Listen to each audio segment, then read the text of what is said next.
Today on Keep Classical Weird, we talk about the classically trained pianist and pop culture phenomenon, Liberace. And near the end of the episode, I actually get to talk to Liberace himself. Are you familiar with the podcast form of media? Would you say the podcast? I'm learning. I'll say that I'm a slow learner when it comes to television sets and 8 tracks and Walkmans. I'm doing my best.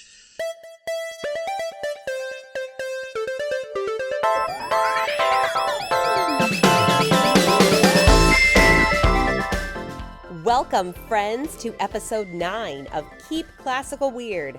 I am your host, Casey Bozell, and today we're talking about Liberace. Now, Liberace passed away when I was very young, so I only associated his name with a few splashy things, like the fact that he wore rings on his fingers when he performed and had a candelabra on the piano, but his life was, of course, so much more intricate than that. He was quite a singularity in the music scene, and I wanted to know more. So I reached out to interview Portland's own Liberace expert, David Saffert. Liberace was born in 1919 on May 16th in West Allis, Wisconsin, which at the time I think was just outside Milwaukee, Wisconsin. But now, as cities grow, it's a suburb. He always told people he was born in 1920. He thought that was easier for people to remember than 1919. And I think that's so funny. Like, why? 1919 is pretty easy to remember. Who we know as Liberace, when he was born, his name was Voiju Valentino Liberace. Could you spell that first name you just said? Okay, I think it's W-L, and the L so it's Polish. Okay. So the W is a V sound. The L has a little slash through it, which gives it a W, like a W sound. W-L-A-D-Z-I-U, I think, is how he spelled it. Wow. I wonder why he didn't think Americans would catch on to that. When he got to be pretty well known, when he got his TV show, then he just legally, I believe, went under Liberace. And even at that time, people couldn't pronounce his name. Even with Liberace, people called him Liberace. Right. Because it's an Italian. His dad was Italian. His mom was Polish. So Voiju was Polish. Liberace was Italian. But people just didn't necessarily, right away, they didn't say Liberace. I would look at it too and probably go, oh, Liberace. Mm-hmm. But yeah, he always tried to get people to say his name right. Liberace's father, Salvatore, played French horn with the Milwaukee Symphony and raised all 3 of his children in a musical family. Liberace showed promise early on the piano and got a huge scholarship to study and travel as a performing musician. But his identity, as we really know him now, can actually be traced back to a specific night. After he gave a particular concert, he was known from then on as Mr. Showmanship. So he's there in La Crosse, and I guess at the end of his classical concerts, he'd have an audience request section, which I find amazing. Can you imagine, having an audience request section? They're like, hey, would you play the second movement of the Mendelssohn Violin Concerto? Like, what? No, that's not on my list today. Thank you. No, I know. I can't imagine it either. Like, hey, would you play Chopin's Nocturne in D flat? Or I'm like, what? But he would do this at the end of his concerts. And one night in La Crosse, an audience member requested a song called Three Little Fishies. And now I know this song because I did an Andrews Sister review, and the Andrews Sisters sang this song. And it's not much of a song. It's like, have you ever heard this song? I don't know it. Little fishies, da-da-da-da-da-da. I don't know how it goes. It's silly. It's like almost a children's song. And so he considers it. He's like, okay. So he plays it. And then he realizes, this is too easy. I can't end on this. This is child's play. This is like the easy note version. But he's like, so he decided to play it in a couple different styles. He thought, I'm going to play Three Little Fishes in the style of Beethoven, in the style of Strauss, the Waltz King, in the style of I don't know, Haydn or something. And it just improvised his way through it, and the audience went crazy. And he got like not only applause, but laughter and hooting and hollering. You know, as a classical musician, how often do you get a response where people are like hooting, Like whooping, hooting yeah. and hollering? You know, we get like the polite applause. Right. Well, he's like, I need more of this. And how, like, he loved it. And so he started incorporating more popular music of the day into his programs, but he kind of crafted it the way he did Three Little Fishes. He had a version of Mac the Knife, which is Kurt Weill, you know, originally from Three Penny Opera, but he would do that in classical styles. And so it was a gateway of, I guess, bridging classical music and popular music at the time. From that night in La Crosse, Wisconsin, his popularity took off. And with a soaring popularity, another rapid trajectory came through in his shows. His increasingly extraordinary sense of fashion. His TV shows in the 50s, he always had blacktails. But there was a point where he was playing at the Hollywood Bowl with an orchestra, and he was standing at the top looking down, and he started thinking, he thought, oh my God, here's all these musicians are in blacktails. I'm playing a black piano. Who's going to see me if I'm also wearing black tails? So he decided to wear white tails, which was a huge statement. We wouldn't think anything about that today, but especially a huge statement because at that time too, you had people like Cab Calloway and Duke Ellington wearing white tails, and he wanted to wear white tails as well. So that was a very big statement. Mm-hmm. So once he did that, the reviews came out and they were like, Liberace came on in white tails. Like, I think even before talking about any of the music, it was his wardrobe was talked about first. Well, then he wanted to go further. And his costumer who made his black tails for his TV series started to get a little more creative just with the idea of tuxes. So, changed the colors a little bit, but kind of kept it tux coat looking. But then it didn't take long. I mean, he kept wanting to top himself. But topping himself suddenly became Las Vegas and sequins and rhinestones and feathers. And it's just and lighting your outfits too. You know, he had these capes and outfits that had light bulbs, basically. I mean, maybe more like Christmas lights. Sure. But he'd have the battery packs, inside these capes. I can't imagine. I don't even know what they weighed. And he always said he had his weight would fluctuate. So he said that he had his outfits in 3 sizes. I don't know if this is appropriate by today's standards, but he said his outfits were in thin, fat, and impossible. There's this famous outfit he wore at Radio City Music Hall where he comes out. He looks like a gigantic bird. The amount of feathers, and I think he came out of like a Fabergé egg too. There's like some human size Fabergé egg that opens up and he comes out. Like, that's so funny to think. How do you go from black tails, traditional classical music, to a Fabergé? I mean, that seems like a Lady Gaga entrance. That seems like a very over the top.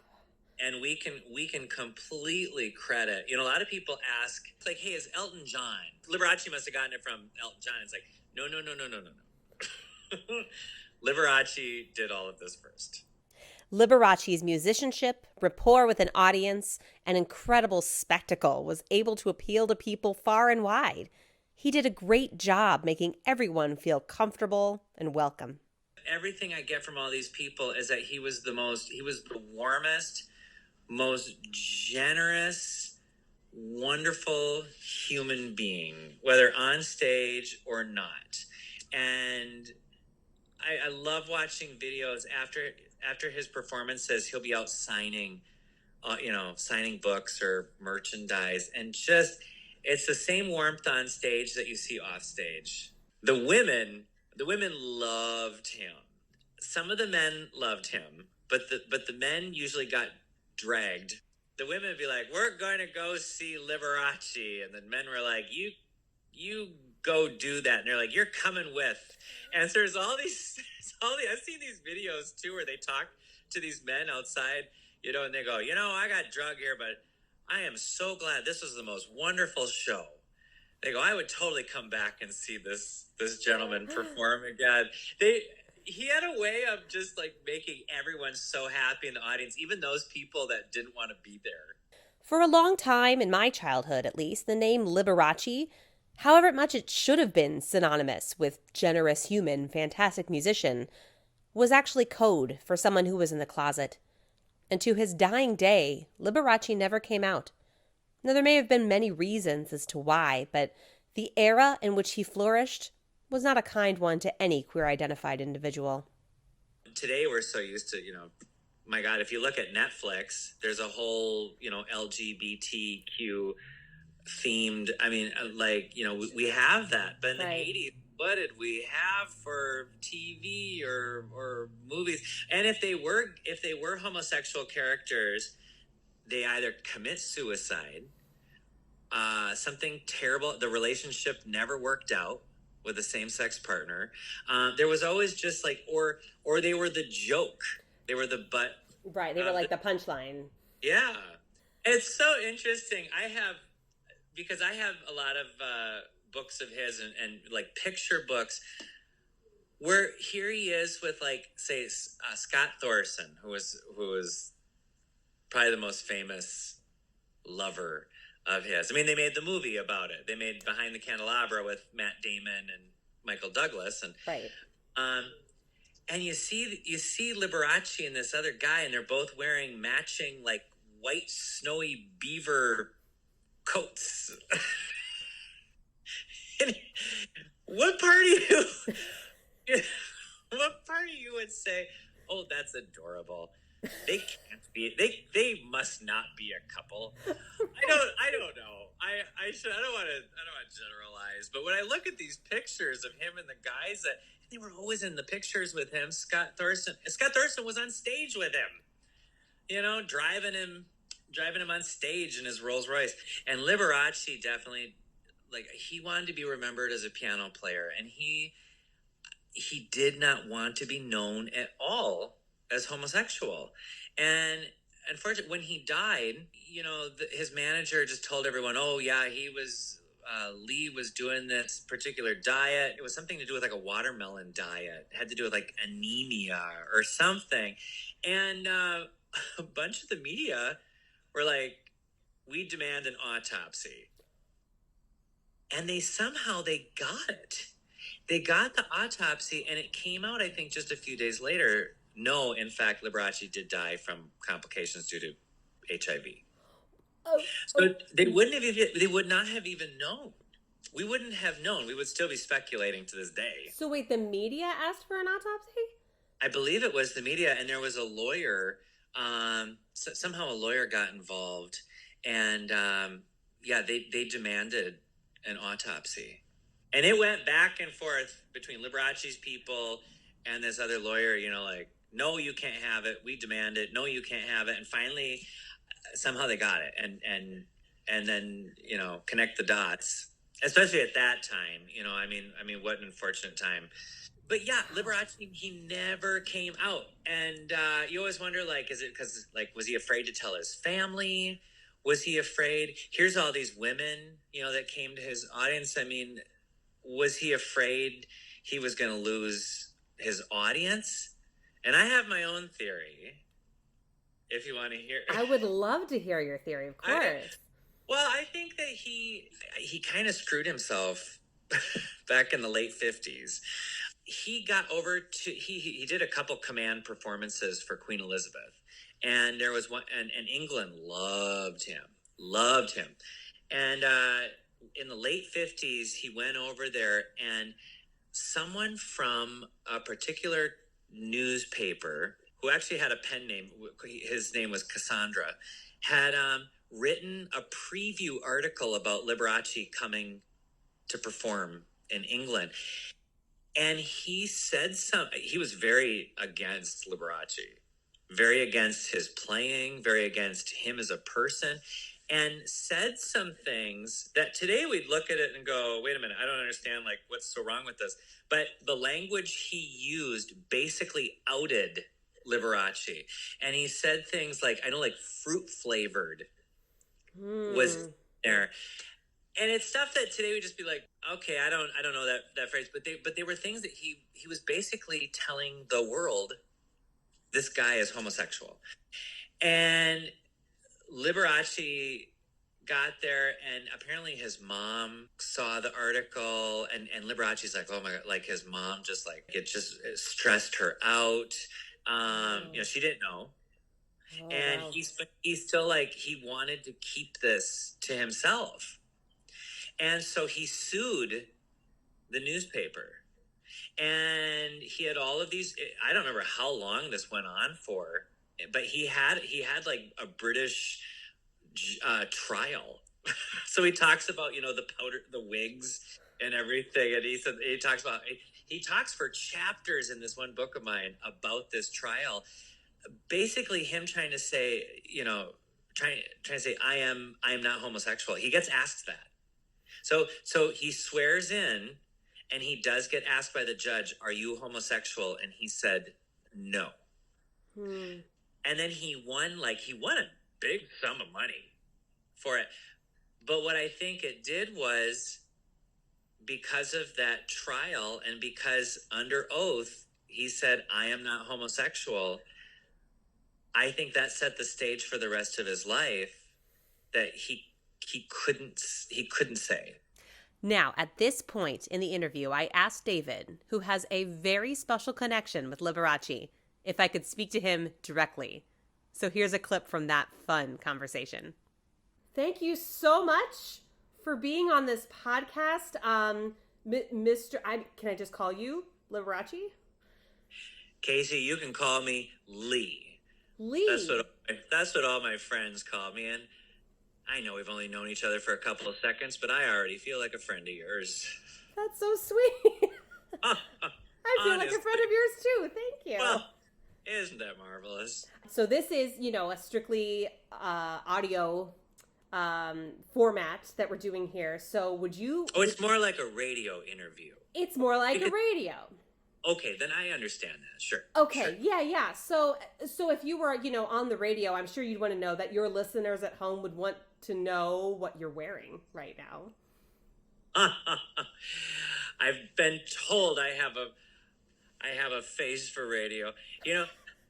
Right now, I'm going to tell you, I'm just in my pajamas, which is a smart pink sequin pantsuit. I left the cape off because I'm coming to you from Palm Springs, where it's about 108 today, and so I'm just wearing as light of an outfit as I can. Sequins don't breathe a whole lot. I was going to ask, are you planning to is this, you're wearing pajamas? Is this what you wear to bed? Oh, I haven't tried it yet. I just like to be seen. I hope that if people pass the house that they can look inside and see what I'm wearing. I think it's important to be noticed and recognized and seen. That would be the way to do it. Sure. I'd imagine. So you've had so many concerts all around the world. You've played so much music. If you could point to one specific piece that you think was your favorite to play, what would that be? As much as I enjoy playing the popular music, the Broadway tunes, and today's greatest 70s hits, I really enjoy Chopin. My mother was Polish, and as a child, Paderewski was my favorite piano player. And of course, Paderewski was very well known for playing Chopin, probably the greatest piano composer that ever came out of Poland. So I feel a great connection with him. And anytime I can play a Chopin Polonaise or Nocturne, well, I just feel right at home. Oh, that's so nice. And I imagine your audience just adores hearing Chopin, too. Well, they put up with it, and then I give them the razzle-dazzle, you know? Oh, my goodness. You mentioned your mother. I know that she, too, is a fan of yours and comes to your shows. And definitely my biggest fan. She would come to as many of my shows as possible. You know, I'd give her half-off tickets. That's a joke. No, you know, she would come so often, and I would point her out in the audience, and she'd have a good time, and I wanted the audience to be friends with her as much as I wanted them to be friends with me. Oh, that's and they so nice. did. That's yeah, God so bless her. Nice. Oh, that's so lovely. That's so lovely that she's so supportive of your shows too. She was awfully supportive. I mean, she's gone now, but she still looks down and tells me what to do, how to spend my money. Oh my goodness! That's amazing. Any recent requests or recent demands of how to spend your money as of late? From my mother? You know, no, I love houses, and I'm always on the lookout for another house or condo, and but no, at this moment, no. All right, always on the look. How many houses? Well, right now I'm down to 5. Oh. Yeah, I had to get rid of a few, but it's a lot to maintain. You know, it's almost impossible to live in 7 houses at the same time. At least that's what I'm told. Almost impossible, but not quite. No, I'm doing my best. No, but I do love my Palm Springs home, and that's where I'm coming to you from right now. I love it. When you're performing, what is your favorite thing to do with an audience?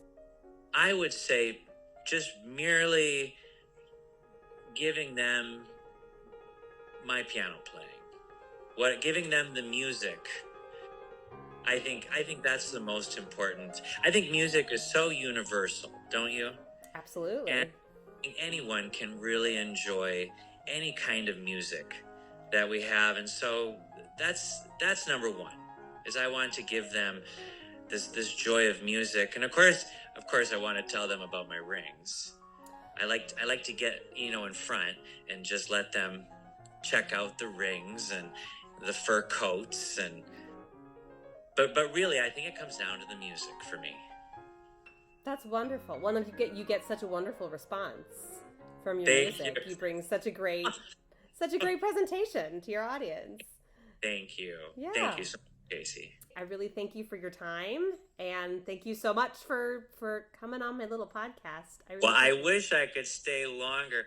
I've got about 27 dogs at this home, and it's lunchtime. Oh, dear. And they just won't have it if I don't feed them. Oh, well then please go feed them, and thank you so much for your time. I appreciate it. Thank you, Casey. I forgot what radio station this is going to be on, but you'll let me know, right? You bet. Okay. And that's our show for today. Many thanks to David Saffert and Liberace for showing me such a fun time. Our theme music is composed by Thomas Barber, a spectacle in his own right. Check out his stuff at thomasbarber.com. Web development support is provided by Tina at citybeautifuldesign.com. Keep Classical Weird is created and edited by me, Casey Bozell.